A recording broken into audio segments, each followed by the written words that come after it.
In this video, I'm going to show you guys how to put on the webcam cover, and you guys already know Big Brother is watching. And nowadays, if you get a laptop, for some reason it doesn't come with a cover.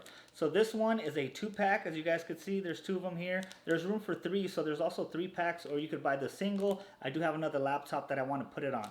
So today I'm going to show you guys just how you put it on the laptop. It's not a big thing. You just take the sticker off and place it right on your webcam.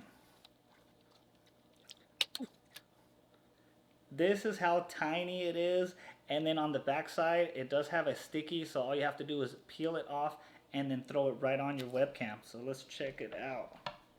Okay, so here, peeling off the sticky side, and then turn it around, and then you can see it slide. This is where it slides.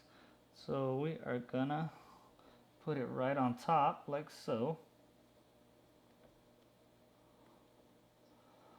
Okay, put a little pressure on there since it is sticky. When we want a good grip.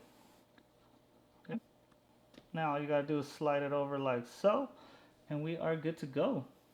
Alright, as you guys can see, it works perfectly fine. My wife's in the background helping me out. So all we have to do is slide it. Big Brother's not watching no more, and we want him watching. All we got to do is open it up like so.